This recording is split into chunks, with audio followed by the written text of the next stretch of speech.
ಜನ ಉಪ್ಪಿನಕಾಯಿ ಹಪ್ಪಳದ recipe share ಮಾಡಿ ಅಂತ ಇವಾಗೆಲ್ಲ ಯಾಕೆ ಈ ಥರ ಮಾಡ್ತಾ ಇದ್ದೀರಾ ಅಂತ ಅಂದರೆ ಈ ಟಿಪ್ಸನ್ನು ಅನುಸರಿಸಿ ಚೆನ್ನಾಗಿರುತ್ತೆ. ಮಾವಿನಕಾಯಿ ಕೆಡೋದಿಲ್ಲ. ಅದೇನಂತ ಟಿ ವಿ ಮೊಬೈಲು ಅಂತ ನೋಡ್ತಾ ಇರ್ತಾನೆ. ಅದಕ್ಕೋಸ್ಕರ ನಾನು ಇದನ್ನು ಸುಳ್ಳು ಹೇಳಲ್ಲ, ಎಲ್ಲರೂ ಮೊದಲು try ಮಾಡಿರ್ತೀರ.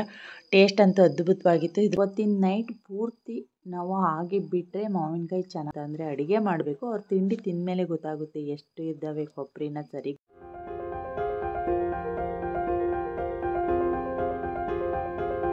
Hello everyone, welcome to the vlogs. ಎಲ್ಲರೂ ಹೇಗಿದ್ದೀರಾ? ನಾನು ಚೆನ್ನಾಗಿದ್ದೀನಿ, ನೀವು ಕೂಡ ಚೆನ್ನಾಗಿದ್ದೀರಾ ಅಂತ ಅಂದ್ಕೊತೀನಿ. ಇವತ್ತಿನ ವ್ಲಾಗ್ನ ಅಂದರೆ ನಿನ್ನೆ ವ್ಲಾಗ್ನ ನಿಮ್ಮ ಜೊತೆ ಶೇರ್ ಮಾಡ್ಕೊತಾ ಇದ್ದೀನಿ. ಇವತ್ತಿನ ವ್ಲಾಗಲ್ಲಿ ನಾವು ಸಂಜೆ 5 ಗಂಟೆ ಹಂಗೆ ಪ್ರತಿದಿನವೂ ಕೂಡ ರಿಷುಗೆ ರಜಾ ಶುರುವಾದಾಗಿಂದ ಕ್ರಿಕೆಟ್ ಆಡೋದನ್ನು ರೂಢಿ ಮಾಡ್ಕೊಂಡಿದ್ದೀವಿ. ಯಾಕಂತಂದರೆ ರಿಷು ಯಾವಾಗಲೂ ಟಿ ವಿ ಮೊಬೈಲು ಅಂತ ನೋಡ್ತಾ ಇರ್ತಾನೆ. ಅದಕ್ಕೋಸ್ಕರ ಸಂಜೆ ಟೈಮಲ್ಲಿ ಸ್ವಲ್ಪ ಆಚೆ ಬಂದು ಆಟ ಆಡಲಿ. ಇವಾಗೆಲ್ಲ ಜಾಸ್ತಿ ಜನ ಮಕ್ಕಳೆಲ್ಲ ಇರೋದಿಲ್ವಲ್ಲ, ಅದಕ್ಕೋಸ್ಕರ ಅವನಿಗೆ ಕಂಪ್ನಿ ಕೊಡೋದಕ್ಕೆ ಅಂತೇಳಿ ನಾವೇ ಕ್ರಿಕೆಟ್ ಆಡೋದಕ್ಕೆ ಅವನ ಜೊತೆ ಶುರು ಮಾಡಿದ್ವಿ. ನನ್ನ ಮಗ ಕೂಡ ರಜೆಗೆ ಬಂದಿರೋದ್ರಿಂದ ಈಗ ಅವನೊಬ್ಬ ಜಾಯಿನ್ ಆಗಿದ್ದಾನೆ ಅಷ್ಟೇ. ಎಲ್ಲರೂ ಸೇರಿಕೊಂಡು ಸಂಜೆ ಹೊತ್ತು ಕ್ರಿಕೆಟ್ ಆಡಿದ್ವಿ. ತುಂಬ ವೆದರ್ ಅಂತೂ ತುಂಬ ಚೆನ್ನಾಗಿತ್ತು. ನೋಡ್ತಾ ಇದ್ರೆ ಗೊತ್ತಾಗುತ್ತೆ ಮಳೆ ಬರೋ ಥರ ಇತ್ತು.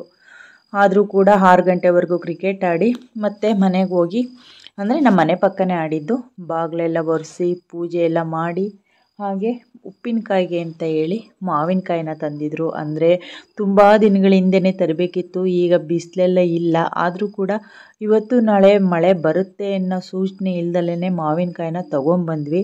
ಉಪ್ಪಿನಕಾಯಿಗೆ ಮಾವಿನಕಾಯಿನ ಇವಾಗಲೇ ನಾವು ಕಲೆಕ್ಟ್ ಮಾಡಿ ಇಟ್ಕೊಬೇಕು.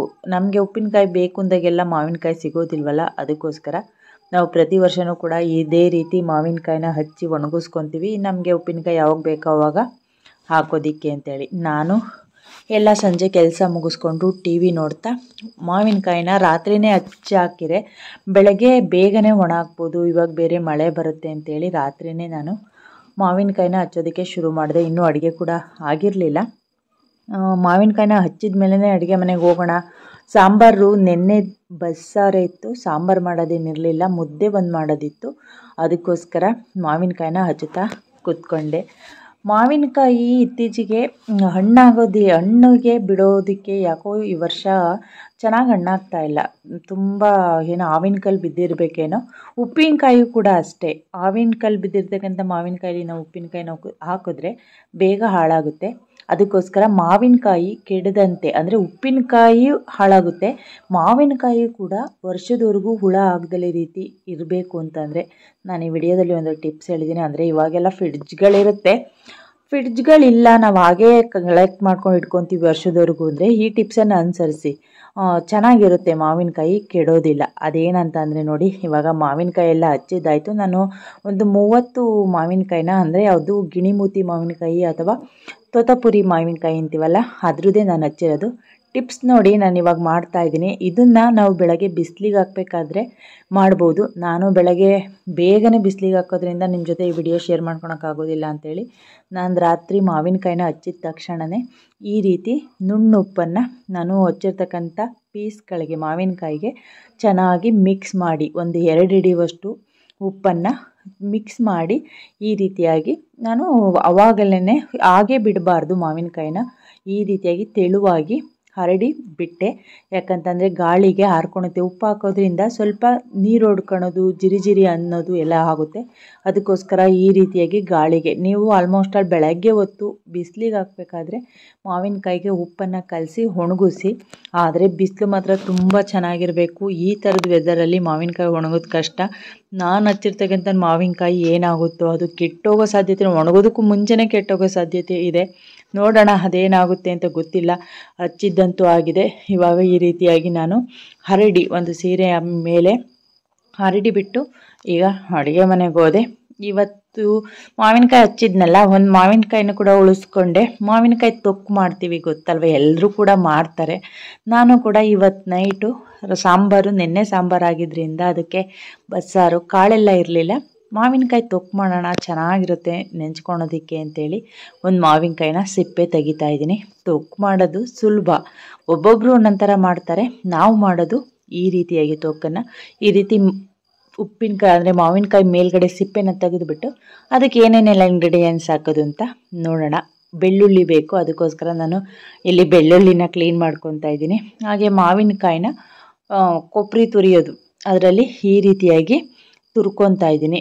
ಸಿಪ್ಪೆ ಎಲ್ಲ ತೆಗೆದ ಮೇಲೆ ಈ ರೀತಿಯಾಗಿ ಮಾವಿನಕಾಯಿ ಆಲ್ರೆಡಿ ಇವಾಗ ಟೈಮ್ ಆಗಿರೋದ್ರಿಂದ ಹಣ್ಣಿಗೆ ಬಂದಿದೆ ನೋಡಿ, ಸ್ವಲ್ಪ ಯೆಲ್ಲೋ ಕಲರ್ ಆಗಿದೆಯಲ್ವಾ. ಸೀನೆ ಇರುತ್ತೆ, ಗಿಣಿಮುತ್ತಿ ಮಾವಿನಕಾಯಿ ಅಂದರೆ ಸೀನೆ, ಅದರಲ್ಲೂ ಕೂಡ ಇವಾಗ ಆಲ್ರೆಡಿ ಬಲ್ತಿರೋದ್ರಿಂದ ಅಂಥ ಹುಳಿ ಏನಿರೋದಿಲ್ಲ. ಅದಕ್ಕೋಸ್ಕರ ನೋಡಿ ಇಷ್ಟು ಮಾವಿನಕಾಯಿ ತುರಿ ಬಂದಿದೆ. ಅದನ್ನು ಇವಾಗ ನಾನು ಮಿಕ್ಸಿ ಜಾರ್ಗೆ ಹಾಕ್ಕೊತಾ ಇದ್ದೀನಿ. ನೀರೆಲ್ಲ ಹಾಕಬಾರ್ದು ರುಬ್ಬೋದಕ್ಕೆ, ಮಾವಿನಕಾಯಿಯಲ್ಲೇ ನೀರಿರುತ್ತಲ್ಲ ಅದೇ ಸಾಕು. 1 ಸ್ಪೂನ್ ಜೀರಿಗೆ, ರುಚಿಗೆ ತಕ್ಕಷ್ಟು ಉಪ್ಪನ್ನು ಕೂಡ ಹಾಕಬೇಕು. ನಂತರ ಬೆಲ್ಲನೂ ಅಷ್ಟೇ, ಸ್ವೀಟ್ ಜಾಸ್ತಿ ಬೇಕು ಅನ್ನೋರು ಸ್ವಲ್ಪ ಜಾಸ್ತಿ, ಸ್ವೀಟ್ ಬೇಡ ಅನ್ನೋರು 1 ಸ್ಪೂನು ಬೆಲ್ಲ, ಹಾಗೆ 2 ರಿಂದ 3 ಒಣಮೆಣಸಿನ್ಕಾಯಿ ಹಾಕಿದ್ದೀನಿ. ಇವಾಗ ಮೀಡಿಯಮ್ ಗಾತ್ರದ್ದು 1 ಬೆಳ್ಳುಳ್ಳಿನ ಸುಲಿದಿಟ್ಕೊಂಡಿದ್ದೆ, ಅದರಲ್ಲಿ ನಾನು ಸ್ವಲ್ಪ 12 ರಿಂದ 15 ಎಸಳು ಬೆಳ್ಳುಳ್ಳಿನ ಹಾಕಿದ್ದೀನಿ.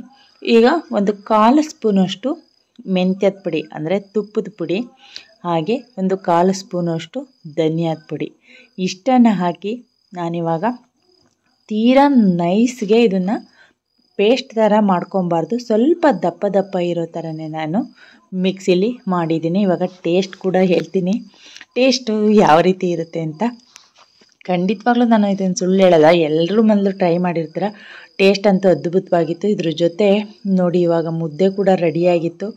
ಮುದ್ದೆ ಮಾಡಿ ನಾವಿವಾಗ ಮುದ್ದೆ ರೆಡಿಯಾಗಿದೆ, ಅದನ್ನ ಇವಾಗ ರೆಡಿ ಮಾಡಿಕೊಂಡು ಬಿಸಿ ಬಿಸಿ ಮುದ್ದೆ ನಾನು ನನ್ನ ಮಗ ನಮ್ಮ ಮನೆಯವರಿಗೆ 3 ಜನಕ್ಕೂ ಕೂಡ ರೆಡಿ ಮಾಡಿ ಇಟ್ಕೊಂಡು ಇವಾಗ ಊಟಕ್ಕೆ ಕೂತ್ಕೊತಾ ಇದ್ದೀವಿ.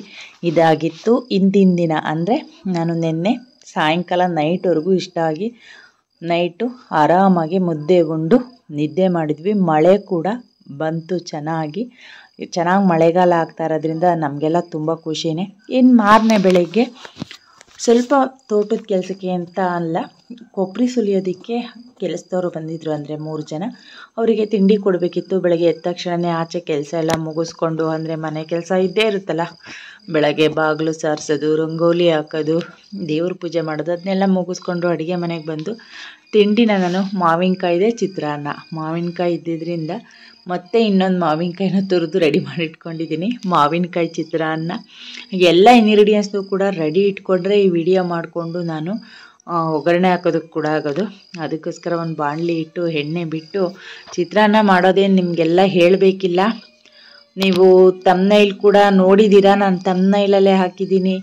ಯಾಕೆ ಈ ಥರ ಮಾಡ್ತಾಯಿದ್ದೀರಾ ಅಂತ ದಯವಿಟ್ಟು ತಪ್ಪು ತಿಳ್ಕೊಬೇಡಿ. ನಾನು ಯಾಕೆ ಈ ಥರ ಮಾಡ್ತಾ ಇದ್ದೀರಾ ಅಂತ ಅಂದರೆ ಅದ್ರ ಡೆಫಿನೇಷನ್ ಕೂಡ ನಾನು ಮುಂದೆ ಹೇಳಿದ್ದೀನಿ, ಅಲ್ಲೇ ಹೋಗಿ ಕೇಳಿದ್ರೆ ಆಯಿತು. ಆ ಟೈಮ್ ಬರಲಿ, ನಾನು ಸ್ವಲ್ಪ ಇವತ್ತಿನ ದಿನಚರಿ ಮುಗಿದ ಮೇಲೆ ಆ ವಿಡಿಯೋ ಕ್ಯಾಪ್ಚರ್ನೂ ಕೂಡ ಆ್ಯಡ್ ಮಾಡಿದ್ದೀನಿ. ಯಾಕಂತಂದರೆ ನನಗೆ ಸ್ವಲ್ಪ ಬೇಜಾರಾಯಿತು ಯಾವ ವಿಷಯದ ಮೇಲೆ, ಅದನ್ನು ಕೂಡ ಮುಂದೆ ಹೇಳ್ತೀನಿ. ಇವಾಗ ಬನ್ನಿ ತಿಂಡಿ ಮಾಡೋಣ. ನಿಮ್ಮ ಮಳೆ ಜಾಸ್ತಿ ಬಂದರೆ ಅದರಿಂದ ನಾವು ಮಳೆ ಬರುತ್ತೆ ಅಂತ ಏನು ಗೊತ್ತಿರಲಿಲ್ಲ, ಆದರೂ ತೋಟಕ್ಕೆ ಹೇಳಿದ್ವಲ್ಲ, ಅವರು ಆಲ್ರೆಡಿ ಬರ್ತೀವಿ ಅಂತ ಹೇಳಿದರು. ಕೊಬ್ಬರಿ ಸುಲಿಯೋದಕ್ಕೇನು ಮಳೆ ಬಂದಿರೋದು ಪ್ರಾಬ್ಲಮ್ ಆಗೋದಿಲ್ಲ. ಬೇರೆ ತೋಟದೊಳಗಡೆ ಏನಾದರೂ ಕೆಲಸ ಮಾಡೋದಿದ್ದಿದ್ರೆ ಸ್ವಲ್ಪ ಪ್ರಾಬ್ಲಮ್ ಆಗೋದು, ಕೊಬ್ಬರಿ ಸುಲಿಯೋದಲ್ವಾ, ಅದಕ್ಕೋಸ್ಕರ ಏನು ಕ್ಯಾನ್ಸಲ್ ಮಾಡಿಲ್ಲ. ನಾನು ಸಾಕಷ್ಟು, ಅಂದರೆ ಮೊನ್ನೆ ತಾನೇ ಕೊಬ್ಬರಿ ಸುಲಿದಿದ್ದು ಒಂದು ಸ್ವಲ್ಪ ವಿಡಿಯೋ ಹಾಕಿದ್ದೆ, ನೀವು ಯಾರಾದರೂ ನೋಡಿದ್ರೆ ಗೊತ್ತಾಗುತ್ತೆ. ಇದೇನು ಮೊನ್ನೆ ತಾನೇ ಹೊಡೆದ್ರು ಮತ್ತೆ ಕೊಬ್ಬರಿ ಸುಲಿತಾ ಇದ್ದೀರಾ ಅಂತ ಅಂದ್ಕೊತಾ ಇದ್ದೀರಾ. ಅದು ನಮ್ಮ ಮನೆ ಕೊಬ್ಬರಿ ಎಲ್ಲ ಮೊನ್ನೆ ಹೊಡೆದಿದ್ದು, ಅದು ಗಂಗಾ ಅವ್ರ ಮನೆ, ಅಂದರೆ ಗೀತಾ ಅವ್ರ ಮನೆ ಕೊಬ್ಬರಿ. ಇವತ್ತು ಅಂದರೆ ಒಡೆಯೋರನ್ನ ಅವ್ರು ಕರೆಸಿದ್ರಲ್ಲ, ಅದಕ್ಕೋಸ್ಕರ ವಿಡಿಯೋನ ಶೇರ್ ಮಾಡಿಕೊಂಡೆ. ಇವತ್ತು ನಮ್ಮನೆ ಕೊಬ್ಬರಿ ಸುಲಿಯೋದಕ್ಕೆ ಬಂದಿದ್ದಾರೆ. ನಾನು ತೋಟದ ಹತ್ರ ಹೋಗಬೇಕು, ಹೋದರೆ ವಿಡಿಯೋ ಆದರೆ ಕ್ಯಾಪ್ಚರ್ ಮಾಡ್ತೀನಿ, ಇಲ್ಲ ಅಂತ ಅಂದರೆ ಒಬ್ಬೊಬ್ಬರಿಗೆ ಇಷ್ಟ ಆಗೋದಿಲ್ಲ, ಒಬ್ಬೊಬ್ಬರು ಏನು ಇಲ್ಲ ವಿಡಿಯೋಗೆಲ್ಲ ತಗೊತಾರೆ ಅನ್ನೋ ಥರ ಇರುತ್ತೆ. ಅದರಿಂದ ನಾನು ತೋಟದ ಹತ್ರ ಹೋಗಿ ಎಲ್ಲ ಸರಿ ಇದ್ದರೆ ವಿಡಿಯೋ ಶೇರ್ ಮಾಡ್ಕೊತೀನಿ, ಇಲ್ಲ ಅಂತ ಅಂದರೆ ವಿಡಿಯೋ ಮಾಡೋಕ್ಕೆ ಹೋಗಲ್ಲ. ತಿಂಡಿನ ನಾನೇನು ತೊಗೊಂಡು ಹೋಗ್ತಾ ಇಲ್ಲ, ತಿಂಡಿನ ನನ್ನ ಮಗ ಇದ್ದಾನೆ, ತಿಂಡಿ ಅವ್ರ ಕೈಲೇ ಕೊಟ್ಟು ಕಳಿಸ್ತೀನಿ. ನಾನು ಹೋದರೆ ಊಟದ ಟೈಮ್ಗೆ ಹೋಗ್ತೀನಿ. ಯಾಕಂತಂದರೆ ಮನೇಲಿ ಕೆಲಸ ಕೂಡ ಇನ್ನೂ ಇದೆ. ಮಾವಿನಕಾಯಿ ಒಣ ಹಾಕಬೇಕು, ಇನ್ನೂ ಮಾವಿನಕಾಯಿನೂ ಮೇಲಕ್ಕೆ ತೊಗೊಂಡು ಒಣ ಹಾಕಿಲ್ಲ. ಅಂದರೆ ಬೆಳಗ್ಗೆ ಅಷ್ಟೊತ್ತಿಗೆ ಇನ್ನೂ ನೆಲ ಎಲ್ಲ ಒಣಗಿರೋದಿಲ್ವಲ್ಲ, ಮೋಲ್ಡ್ ಮೇಲೆ ಮಳೆ ಬಂದಿತ್ತಲ್ಲ, ಸ್ವಲ್ಪ ನೆಲ ಎಲ್ಲ ಕಾಯಲಿ ಅಂತ ಸುಮ್ಮನೆ ಇದ್ದೀನಿ. ಮಾವಿನಕಾಯಿ ಒಣ ಹಾಕಬೇಕು. ಅಕ್ಕಿ ಕೂಡ ತೊಳೆದಾಕಿದ್ದೆ, ಅದನ್ನೆಲ್ಲ ಕೆಲಸ ಇದೆ, ಅದು ಮುಗಿಸ್ಕೊಂಡು ನಾನು ಮಧ್ಯಾಹ್ನ ಮೇಲೆ ತೋಟದ ಹತ್ರ ಹೋಗೋಣ ಅಂತ ಅಂದ್ಕೊಂಡಿದ್ದೀನಿ. ಈಗ ಫೈನಲಿ ಮಾವಿನಕಾಯಿ ಚಿತ್ರಾನ್ನ ರೆಡಿ ಆಯಿತು. ಮಾವಿನಕಾಯಿ ಹಾಕಿದ್ರೂ ಕೂಡ ಯಾಕೆ ಹುಣಸೆಹಣ್ಣು ಹಾಕ್ತಾ ಇದ್ದಾರೆ ಅಂತ ನೋಡ್ತಾ ಇದ್ದೀರಾ. ಮಾವಿನಕಾಯಿ ನಾನು ಆಗಲೇ ಹೇಳ್ದಂಗೆ ಅದು ಆಲ್ರೆಡಿ ಹಣ್ಣಿಗೆ ಬಂದಿದೆ. ಹಣ್ಣಾಗ್ತಕ್ಕಂಥ ಮಾವಿನಕಾಯಲ್ಲಿ ಅಷ್ಟು ಹುಳಿ ಅಂಶ ಇರೋದಿಲ್ಲ. ಮೊದಲೇ ಗಿಣಿಮಿತಿ ಮಾವಿನಕಾಯಿ ಸೀನೆ, ಅದಕ್ಕೋಸ್ಕರ ಸ್ವಲ್ಪ ಹುಣಸೆ ಹುಳಿನೂ ಕೂಡ ಬಿಟ್ಟೆ. ಈಗ ನಾನು ಮೆಂತ್ಯದ ಪುಡಿ, ಅರಿಶಿನದ ಪುಡಿ ಅಂದರೆ ತುಪ್ಪದ ಪುಡಿ ಎಲ್ಲ ಹಾಕಿ ಚಿತ್ರಾನ್ನದ ಗೊಜ್ಜು ಫೈನಲ್ಲಾಗಿ ರೆಡಿ ಆಯಿತು.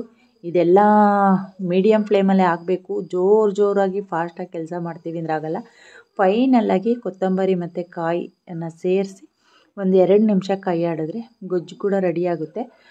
3 ಜನ ನಮ್ಮ ಮನೆಯಲ್ಲಿ, ನನ್ನ ಮಗ, ನಾದಿನಿ ಮಗ, ನಮ್ಮ ಮನೆಯವರು 6 ಜನಕ್ಕೆ ತಿಂಡಿ ಕೊಟ್ಟು ಕಳಿಸ್ಬೇಕು. ನೋಡೋಣ ಯಾರು ಬರ್ತಾರೆ. ಅವರೇನಾದರೂ ಇಲ್ಲೇ ತಿಂತೀವಿ ಅಂದರೆ ಉಳಿದಿರ್ತಕ್ಕಂಥವ್ರಿಗೆ ಕೊಟ್ಟು ಕಳಿಸೋದು. ಇವಾಗ ಗೊಜ್ಜೆಲ್ಲ ಆದಮೇಲೆ ಚಿತ್ರಾನ್ನಕ್ಕೆ ಕಡಲೆ ಬೀಜ ಮತ್ತು ಹಪ್ಪಳ ಇಲ್ಲ ಅಂದರೆ ಬೇಜಾರಾಗುತ್ತೆ. ನಮ್ಗೆ ಹೆಂಗೋ ಕೆಲಸದವ್ರಿಗೂ ಹಾಗೆ ಅಲ್ವಾ, ಅವ್ರಿಗೂ ಕೂಡ ಏನಾದರೂ ಇರಬೇಕು ಸೈಡ್ಸ್ಗೆ. ಅದಕ್ಕೋಸ್ಕರ ಅವ್ರಿಗೂ ಕೊಟ್ಟು ಕಳ್ಸೋಕ್ಕೆ ಅಂತ ಹಪ್ಪಳ. ನೀವೆಲ್ಲ ಸಾಕಷ್ಟು ಜನ ಉಪ್ಪಿನಕಾಯಿ ಹಪ್ಪಳದ ರೆಸಿಪಿ ಶೇರ್ ಮಾಡಿ ಅಂತ. ಇವಾಗೆಲ್ಲ ರೆಸಿಪಿ ಶೇರ್ ಮಾಡೋದಕ್ಕೆ ಎಲ್ಲ ಮಿಷಿನಿಗೆ ತಗೊಂಡೋಗೋದ್ರಿಂದ ನಾನು ಹೇಳಿದ್ದೀನಿ ಹುಳ್ಳಿಕಾಳು ಹಪ್ಪದ ರೆಸಿಪಿನ. ಯಾವಾಗಲೂ ಆದರೂ ನಾನು ಹುಣಸೆಹಣ್ಣು ಉಪ್ಪಿನಕಾಯಿದ ರೆಸಿಪಿನೂ ಕೂಡ ನಾನು ಈ ಹಿಂದೆ ವಿಡಿಯೋದಲ್ಲಿ ಶೇರ್ ಮಾಡ್ಕೊಂಡಿದ್ದೆ. ಅಂದರೆ ತುಂಬ ದಿನ ಆಗೈತೆ. ಅದನ್ನು ಯಾವಾಗಲಾದರೂ ಕೂಡ ಮತ್ತೊಮ್ಮೆ ನಾನು ಮುಂದಿನ ವರ್ಷಕ್ಕೆ, ಈ ವರ್ಷದ ಉಪ್ಪಿನಕಾಯಿ ಆಗೋತ್ತು ನಮ್ಮೂರಲ್ಲಿ ಅರ್ಜೆಂಟಾಗಿ ಡೀಟೇಲಾಗಿ ಶೇರ್ ಮಾಡ್ಕೊಳಕ್ಕಾಗಿಲ್ಲ. ನೆಕ್ಸ್ಟ್ ಟೈಮ್ ಯಾವಾಗಲಾದರೂ ಶೇರ್ ಮಾಡ್ಕೊತೀವಿಲ್ಲ. ಸಾಕಷ್ಟು ಜನ ಕೇಳ್ತಾ ಇದ್ದೀರಾ, ಅದಕ್ಕೋಸ್ಕರ ಹೇಳಿದೆ. ಇವಾಗ ಟೈಮ್ ಬಂದು 9:15 ಆಯಿತು. ನನ್ನ ಮನೆಯವರು ಕೂಡ ಫೋನ್ ಮಾಡಿದ್ರು, ತಿಂಡಿ ಆಯಿತಾ, ಕೊಟ್ಟು ಕಳಿಸು, ಬರ್ತಾ ಇದ್ದಾನೆ ಅಂತ. ನನ್ನ ಮಗ ಬರ್ತಾ ಇದ್ದಾನೆ ತಿಂಡಿ ತಗೊಂಡು ಹೋಗೋದಕ್ಕೆ. ಇವಾಗ ಅನ್ನ ಎಲ್ಲ ಆರೋದಕ್ಕೆ ಅಂತ ಹೇಳಿ ಹಾಕಿದ್ದೆ. ಅದನ್ನೆಲ್ಲ ಇವಾಗ ಕ್ಯಾರೆಟು ಮತ್ತು ಕೊತ್ತಂಬರಿನ ಸೇರಿಸಿ ಕಡಲೆ ಬೀಜ ಎಲ್ಲ ಹಾಕಿ ಸಖತ್ತಾಗಿದೆ. ಚಿತ್ರಾನ್ನ ಅಂತೂ ಘಮ ಘಮ ಅಂತ ಇತ್ತು. ನನಗಂತೂ ಚಿತ್ರಾನ್ನ ಅಂದರೆ ಸ್ವಲ್ಪ ಇಷ್ಟ.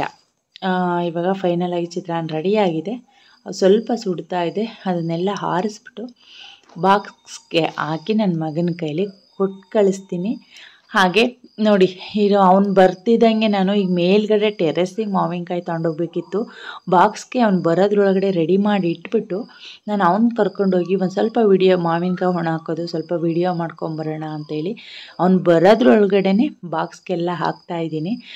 ಅವ್ನು ಬಂದಮೇಲೆ ನಾನು ಬಾಕ್ಸ್ಗೆ ಹಾಕಿ ಅವ್ನು ಕರೆಯೋದ್ರೊಳಗೆ ಲೇಟ್ ಆಗುತ್ತೆ ಅಂತ.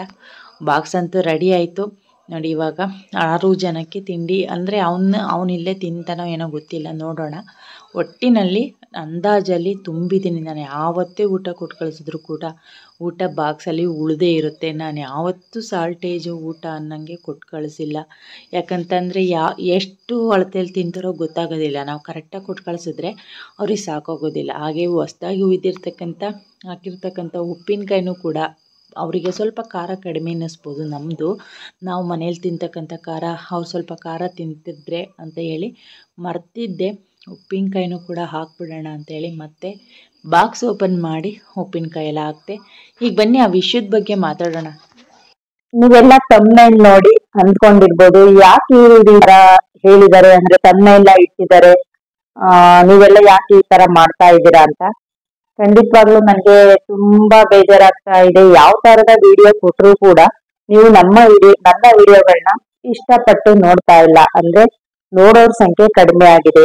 ಯಾಕೆ? ತುಂಬಾ 2-3 ವರ್ಷದಿಂದಲೂ ವಿಡಿಯೋ ಮಾಡ್ತಾ ಇದ್ದೀನಿ. ಮಾಮೂಲಿ ನನ್ನ ದಿನಚರಿ ಹಾಗೆ ಇನ್ಫಾರ್ಮೇಶನ್ ಕೂಡ ಶೇರ್ ಮಾಡ್ಕೊಂತಾ ಇರ್ತೀನಿ.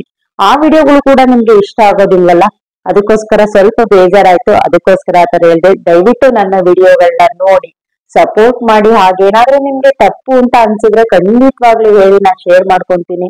ಬೇಜಾರ್ ಮಾಡ್ಕೊಳೋದಿಲ್ಲ ಅಂತ ನಾನು ಎಲ್ಲ ವ್ಲಾಗಲ್ಲೂ ಕೂಡ ಹೇಳ್ತಾ ಇರ್ತೀನಿ. ಅಕಸ್ಮಾತ್ ನನ್ನ ವಿಡಿಯೋದಲ್ಲಿ ಇನ್ನು ಏನು ಇಂಪ್ರೂವ್ಮೆಂಟ್ ಆಗ್ಬೇಕು ಅನ್ನೋದನ್ನು ಕೂಡ ಹೇಳಿ. ನೀವು ಸಾಕಷ್ಟು ಜನ ಹೇಳ್ತಾ ಇದ್ದೀರಾ ನಿಮ್ಮ ಮೊಬೈಲ್ ವಿಡಿಯೋ ಕ್ಲಾರಿಟಿ ಇಲ್ಲ ಅಂತ ಕೂಡ ಕಮೆಂಟ್ ಮಾಡ್ತಾ ಇದ್ದೀರಾ. ಖಂಡಿತವಾಗ್ಲೂ ಅದನ್ನ ನಾನು ಮುಂದಿನ ದಿನಗಳಲ್ಲಿ ಸರಿ ಮಾಡ್ಕೊಳೋದಕ್ಕೆ ಪ್ರಯತ್ನ ಪಡ್ತಾ ಇದ್ದೀನಿ. ಯಾಕೆಂದ್ರೆ ಹೇಳ್ದ ಕ್ಷಣಕ್ಕೆ ನಾವ್ ಇವಾಗ ಒಂದ್ ಮೊಬೈಲ್ ತಗೊಬೇಕು ಅಥವಾ ವಿಡಿಯೋ ಮಾಡೋದಕ್ಕೆ ಬೇರೆ ಆಪ್ಷನ್ ಹುಡ್ಕೊಬೇಕು ಅಂದ್ರೆ ಹೇಳಿದ ತಕ್ಷಣನೇ ಅದು ಸಾಧ್ಯ ಆಗೋದಕ್ಕೆ ಕಷ್ಟ. ಯಾಕಂತಂದ್ರೆ ನಿಮ್ಗೆ ಎಲ್ಲ ಗೊತ್ತಿದೆ, ಮಧ್ಯಮ ವರ್ಗದ ಹೆಣ್ಮಕ್ಳಾಗ್ಲಿ ಫ್ಯಾಮಿಲಿನಾಗ್ಲಿ ನಾವ್ ಹೊಂದ್ಕೊಂಡಿದ್ದೀನ ಬೇಗ ಚೇಂಜ್ ಮಾಡ್ತೀವಿ ಅಂದ್ರೆ ಅದಾಗೋದಿಲ್ಲ. ಅದಕ್ಕೋಸ್ಕರ ಆ ರೀತಿ ಹೇಳಿದೆ ಅಷ್ಟೇ.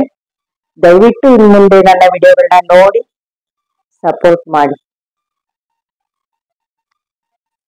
ನೋಡಿ ನನ್ನ ಮಗ ಬಂದ, ಅವನು ಇಲ್ಲೇ ತಿಂಡಿ ತಿಂತೀನಿ ಅಂದ. ಅವ್ನು ತಿಂಡಿ ತಿಂದೆ ಆದಮೇಲೆ ನಾನು ಮೇಲ್ಗಡೆ ಮಾವಿನಕಾಯಿ ಒಣ ಹಾಕೋಣ ಅಂತ ಟೆರೆಸಿಗೆ ಬಂದಿದ್ದೀನಿ.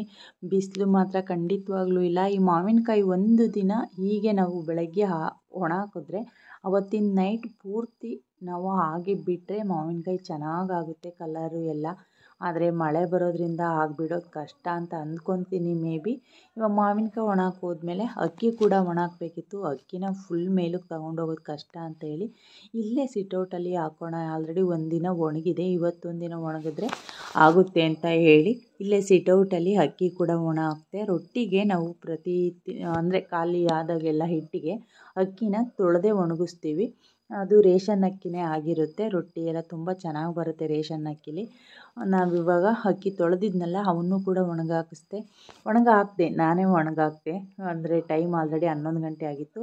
ಅವ್ರು ಊಟಕ್ಕೂ ಕೂಡ ಇರ್ತಾರೆ ಕೊಬ್ಬರಿ ಸುಲಿಯೋರು ಅಂತ. ಅಂದರೆ ಅಡುಗೆ ಮಾಡಬೇಕು, ಅವ್ರು ತಿಂಡಿ ತಿಂದಮೇಲೆ ಗೊತ್ತಾಗುತ್ತೆ ಎಷ್ಟು ಇದ್ದಾವೆ ಕೊಬ್ಬರಿನ, ಸರಿಗೆ ಗೊತ್ತಿಲ್ವಲ್ಲ. ಅದಕ್ಕೋಸ್ಕರ ಫೈನಲಾಗಿ ಅಕ್ಕಿ ಎಲ್ಲ ಒಣಗಿದ ಮೇಲೆ ಮೊನ್ನೆ ಒಂದು ಸ್ವಲ್ಪ ಮಾವಿನಕಾಯಿ, ಒಂದು 10 ಮಾವಿನಕಾಯಿನ ತಿನ್ನೋದಕ್ಕೆ ಅಂತ ತಂದಾಗ ಉಳಿದಿತ್ತು ಒಂದು 5-6 ಮಾವಿನಕಾಯಿ. ಅದನ್ನು ಹಚ್ಚಿದ್ವಿ. ಅದು ಆಲ್ರೆಡಿ ಒಣಗಿತ್ತು, ಇನ್ನೊಂದು ಸ್ವಲ್ಪ ಒಣಗಬೇಕಿತ್ತು ಅಂತ ಹಾಕಿದ್ದೀನಿ. ಇದಾಗಿತ್ತು ಇವತ್ತಿನ ವ್ಲಾಗು.